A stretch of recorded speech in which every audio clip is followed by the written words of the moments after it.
Dengan datangnya COVID ni, apa yang Tuhan didik kita? Sampai kita masuk masjid, boleh sembahyang, tapi hilang kemesraan.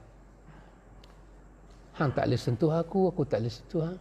Sedangkan kita tahu ada hadis, walaupun ulama bincang, kita tahu perbincangan itu, kita tahu. Ulama bincang, merapatkan saf ini wajib ke tak? Dalam majmuk ada dibincang. Tapi sebelum daripada ni, kita berbincang tentang merapatkan saf. Dan kita kata hadis-hadis yang ada dalam Riyadhus Salihin itu kita ambil. Kalau jauh saf kita, Allah Ta'ala akan pisahkan hati kita, pincangkan hati kita. Dan sekarang ni kehendak daripada Kementerian Kesihatan campur dengan fatwa para ulama yang ada autoriti memberi arahan demikian. Saya fikir mereka bagi arahan pun tak senang hati. Tapi memikirkan sadu zara'i, iaitu musibah yang akan ditanggung ke depan, iaitu suatu bala, suatu mudarat ditolak. Kalau ada dua benda, ini ada satu manfaat, ada satu mudarat. Yang mana kita nak pilih? Para ulama kita, daripada ulama fiqh kita, ulama usul kita, menolak mudarat itu menolak mudarat itu lebih diutamakan daripada mengambil manfaat yang ada. Mudarat nak main itu tolak. Mak bersadah tu kita tolak dulu. So kita boleh buat undang-undang jarak sikit. Pasal apa jarak sikit? Sebab mudarat dia. Mudarat dia besar, melibatkan nyawa. Pasal itu panggil mudarat. Kalau tak melibatkan nyawa, dia tak mudarat. Kena mati, orang yang tak bersalah mati. Begitulah. Jadi dari segi pekahnya sembahyang kita sah ke tak? Sah. Tapi dari segi muhasabah dirinya, kena muhasabah. Macam sahabat kata tadi tu, betul, semua betul. Kita sembahyang 5 minit je. Bahkan kita nak panggil masuk sembahyang masjid tu pun, dicek, kepala kita ni kena cek berapa panas dia. Lepas tu kita kena pakai tu. Lepas tu kita bawa sejadah sendiri. Kita pergi shopping mall, tak bawa pun sejadah sendiri, ataupun kasut asing dia persediakan, kita langgar lagu tu je. Dan masa kita tempat lain, kita duduk kedai kopi lagi lama daripada masa kita duduk. Betul lah sahabat kata, semua tu betul. Dan ini kita masuk pula masjid, semua yang masuk masjid orang yang tidak ada penyakit.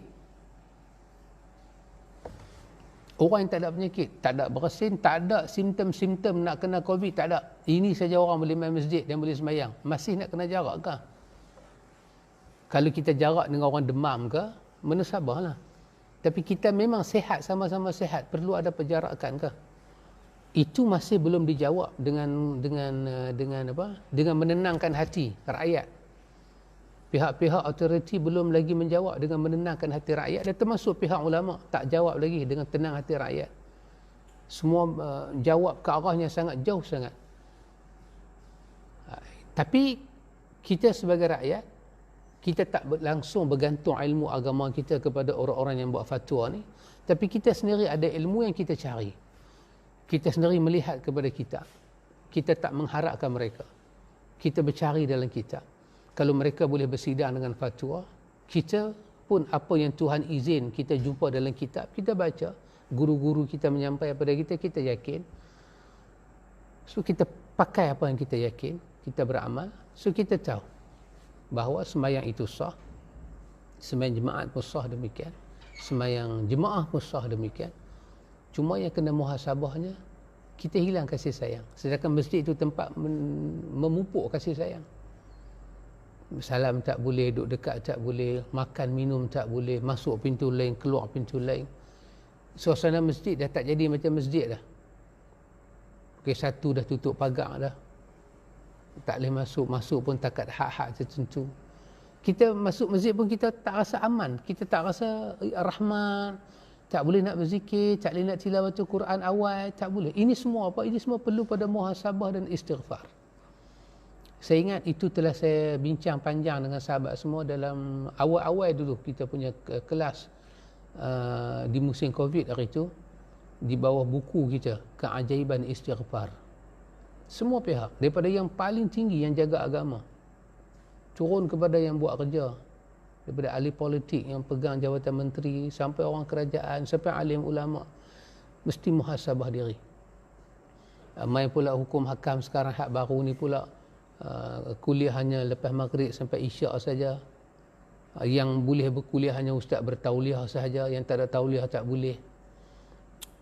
Semua tak selesa. Sebab berapa keratnya ada tauliah. Yang ada tauliah tu pula berapa keratnya ada masa.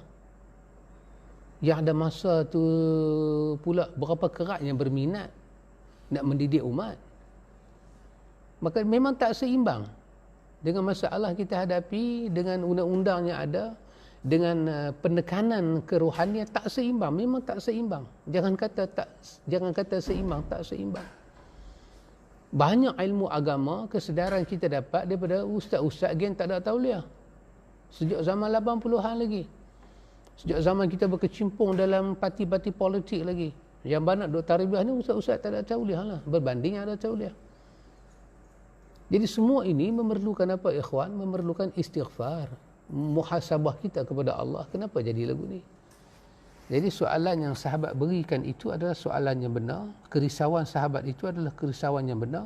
Tetapi tetaplah ada jawapannya dalam perbahasan hukum fiqh. Sembahyang itu sah. Sembahyang jemaat pun sah. Jemaah pun sah. Kerana para ulama ada berbincang tentang hukum merapatkan saf itu. Begitu sahabat.